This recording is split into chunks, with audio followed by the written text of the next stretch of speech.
Adoção. Pensando em um discipulado ainda mais intenso e duradouro. Então, eu resumi aqui uma aula que nós tivemos, com base no que nós vimos, para a gente entender como a nossa reflexão sobre evangelização e discipulado nos faz chegar até esse ponto de adoção. E aqui nós desmistificamos algo que já comumente foi estabelecido na nossa sociedade, tanto como preconceitos, como satisfações egoístas. O grande vilão da evangelização e discipulado é o ego. Então, esse é o grande vilão contra o qual lutamos, né? Ele se apresenta de inúmeras formas: individualismo, consumismo, materialismo. Nós somos o centro. Ou de uma forma mais asséptica, timidez, introversão, reserva. São termos que nós costumamos falar, porque isso nos torna um pouquinho mais assépticos, limpinhos. O fato é que a exaltação ou proteção do ego, de alguma forma, nos coloca no centro ao mesmo tempo que remove o outro do propósito ou do objetivo para o qual nós vivemos. Por que eu iniciei dessa forma? Porque é por causa dessa realidade autocentrada que os nossos olhos não conseguem ultrapassar os muros do ego. Meus irmãos, aqui é muito importante, irmãos. Isso aqui não se aplica, obviamente, somente à evangelização e discipulado, muito menos sobre a adoção. O seu ego tem muros. Ou você ultrapassa ou não. Ou você consegue ver além dele ou não. Por isso, renúncia, abnegação e sacrifícios só são atrativos quando os nossos objetivos são contemplados. Porque nós somos o centro. Eu me sacrifico para mim, para os meus. Eu renuncio para mim, para os meus. Eu vivo uma vida abnegada para os meus filhos, para o meu cônjuge, para os meus. Porque nós fazemos isso. Em alguma medida nós nos sacrificamos, nós renunciamos. Mas por que nós fazemos isso só para nós? Porque o muro do ego não deixa nós ultrapassarmos. E nós não veremos a beleza de exercer essas ações para os outros se nós não conseguimos enxergar além do muro. Nós não conseguimos. Nós não veremos. Nós não veremos a riqueza, o deleite, o tesouro. Nós não veremos. É uma disposição do coração, irmãos. Você não verá sequer riqueza nas pregações, nos ensinos. Isso é importante porque a vida da igreja, em todos os seus aspectos, inclui evangelização e discipulado. Incluindo evangelização e discipulado, exige renúncia, abnegação e sacrifício. Viver em comunidade, viver a vida da igreja, você vai renunciar a algo. A própria exortação que eu dei aqui sobre o dia do Senhor faz com que você renuncie a alguma coisa, não faz? Faz com que você sacrifique alguma coisa, não faz? Faz sim. E eu sei muito bem disso. Você sabe disso, mas a vida na igreja exige isso de você. Exige isso. Não aceite as desculpas investidas do mundo de radicalidade, de fundamentalismo, de que também não precisa ter nesse nível. Não aceite. A vida da igreja exige isso de você. À medida que pecadores são resgatados e mantidos no seu aprisco de proteção. Isso vai ser exigido. Não tenha dúvida disso. Então, em alguma medida, isso vai ser exigido para você. O que acontece? Se torna muito ruim quando você não vê a grandeza disso, porque você faz por obrigação. Você não vê a grandeza. Você não tem deleite.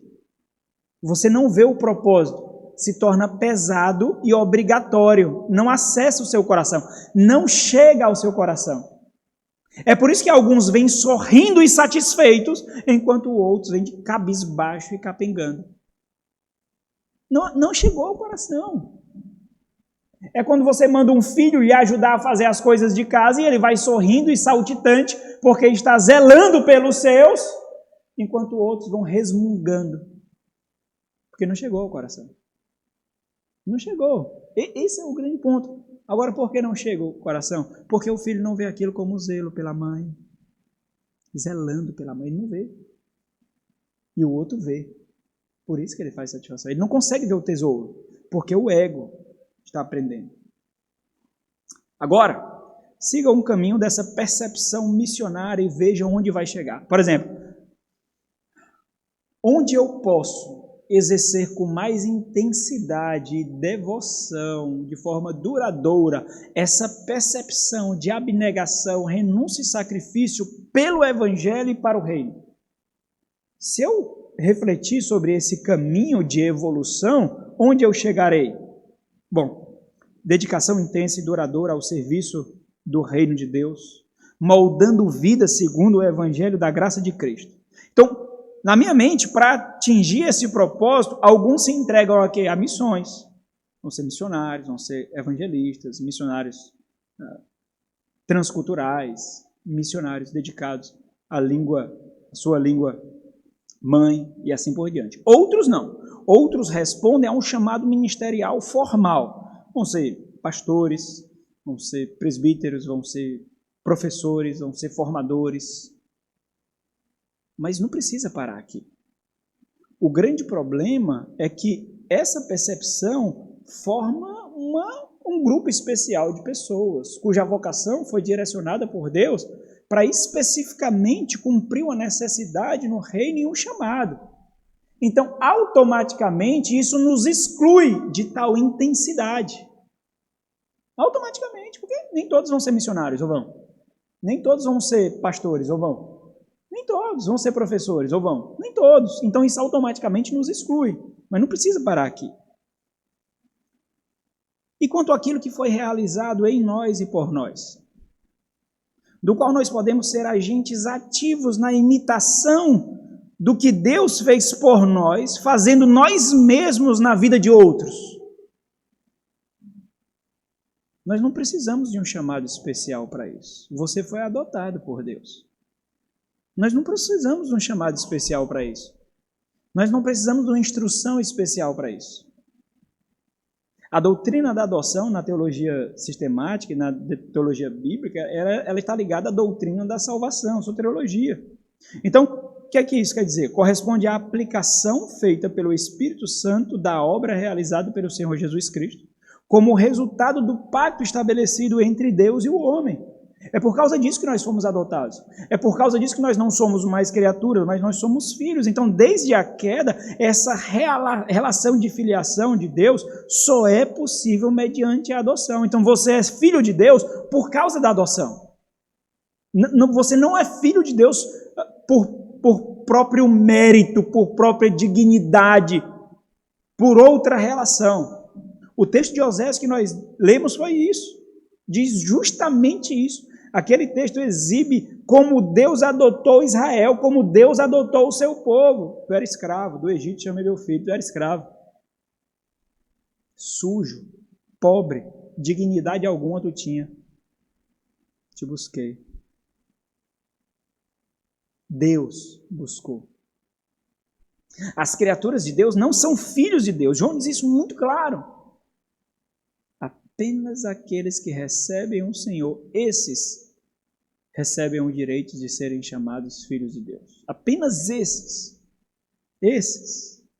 Então entenda aqui, tem um livro Adoção, Russell Moore, infelizmente está esgotado em tudo que é lugar, mas eu já entrei em contato com a editora e eles vão fazer uma nova reimpressão. Ele diz o seguinte, ó: o universo estava destinado a ser um lar onde aqueles que possuíam a imagem de Deus governassem e servissem sujeitos ao Pai. Tudo deveria ser nosso. A primeira insurreição no jardim, contudo, transformou o universo em um orfanato. Eu achei isso sensacional, é isso mesmo. Nós ficamos num mundo sem paz. Sem paz.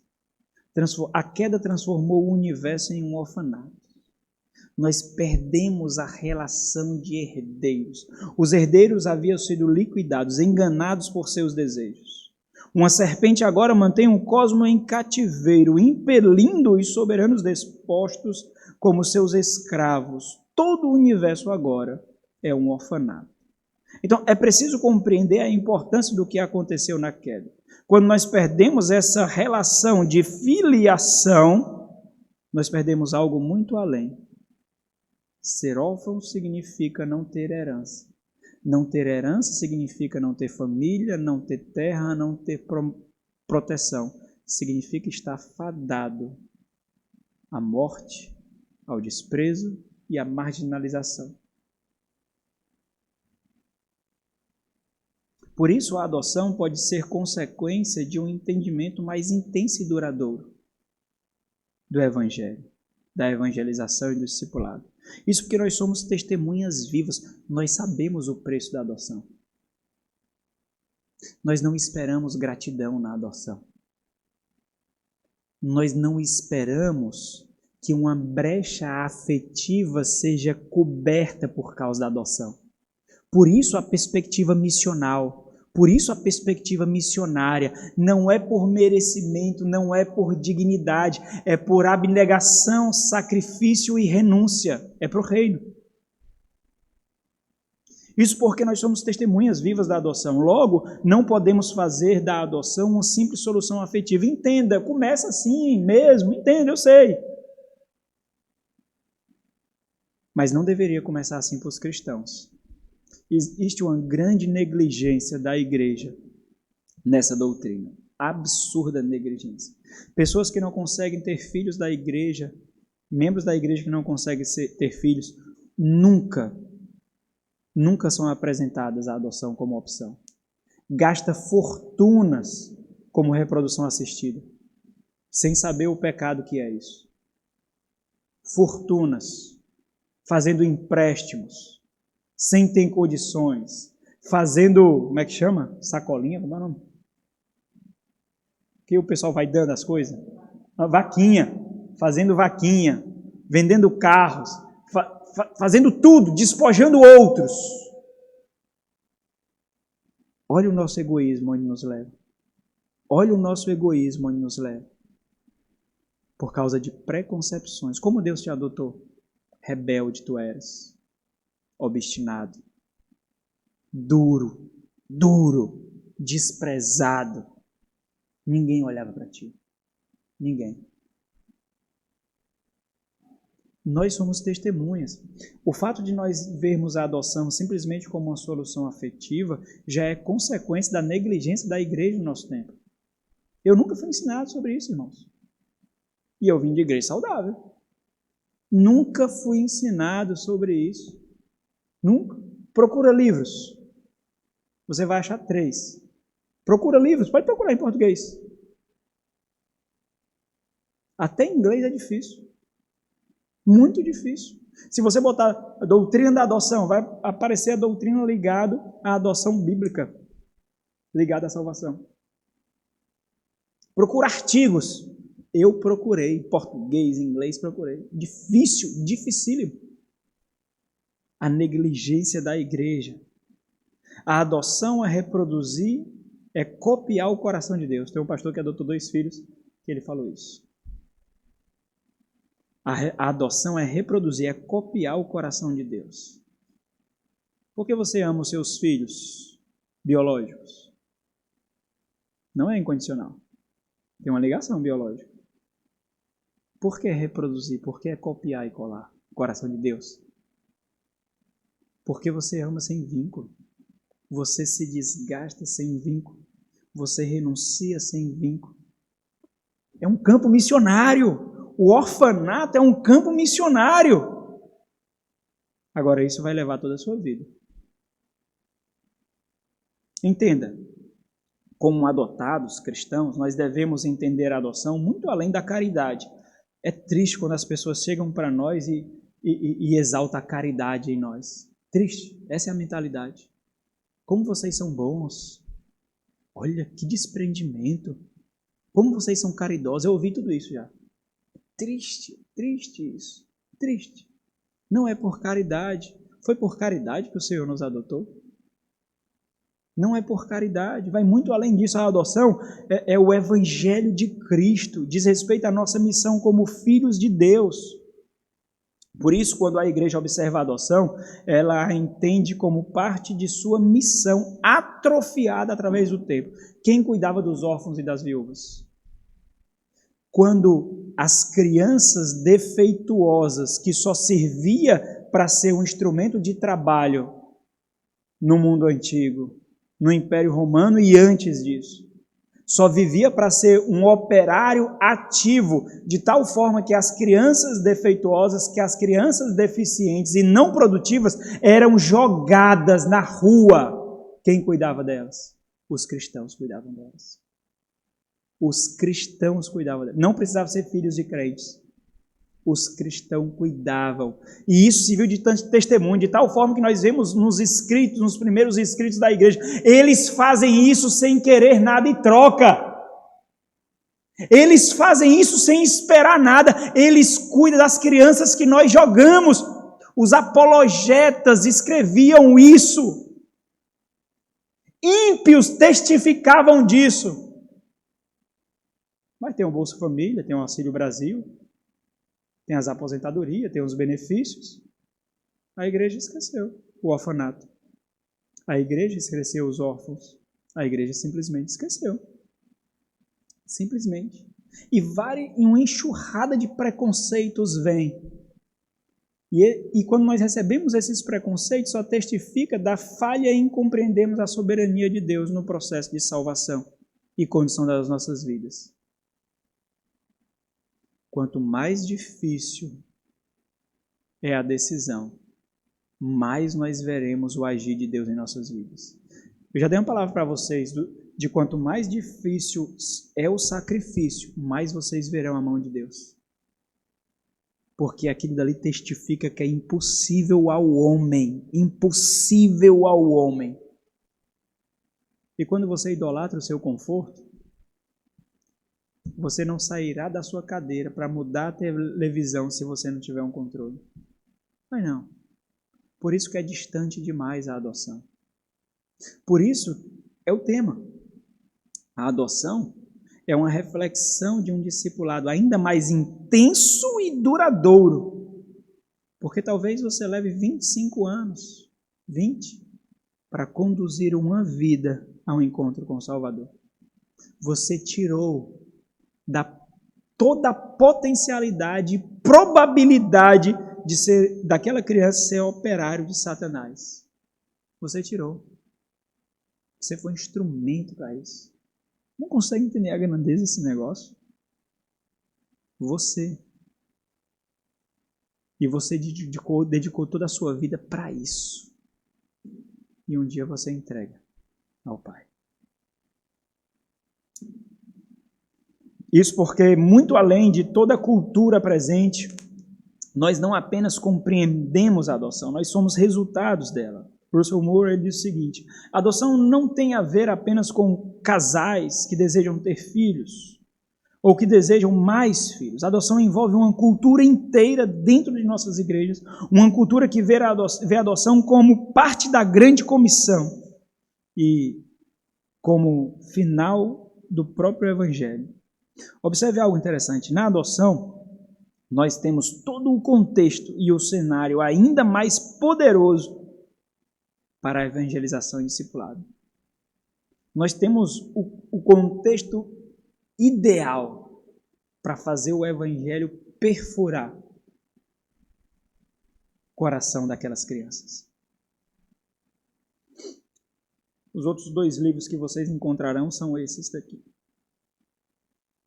A infertilidade, com frequência, é uma prova paralisante e dolorosa. A adoção, com frequência, é uma atividade frustrante e exaustiva. Quantas vezes nós frustramos Deus? Quantas vezes nós nos rebelamos contra Deus? Quantas vezes nós fomos infiéis, aí tira aspas, que é infiel mesmo, a Deus? Porque frustração dá essa ideia de surpresa, né? Paul Tripp, naquela sériezinha, naquela série de aconselhamento na Fiel, ele diz assim, Ajudando Seu Filho Adotivo, o nome do livro. Decidir ser um instrumento de Deus na formação de uma alma humana é uma das decisões mais importantes que você tomará. E é ainda mais maravilhoso abrir o seu lar e o seu coração para uma criança que não pode ser cuidada por seus pais biológicos. Nessa evangelização e discipulado, quem são os mais vulneráveis? São seus colegas de trabalho? São os entes da sua família? São não. São aqueles que olham para frente e não vê futuro. São aqueles que não têm um referencial de família. São aqueles que são expressões vivas de que o mundo é mau e perverso. Esses são os mais vulneráveis. Esses são aqueles que precisam ser mais assistidos. Mas entenda, esses são os que exigirão muito, mas muito mais de você. Muito mais de você, muito mesmo.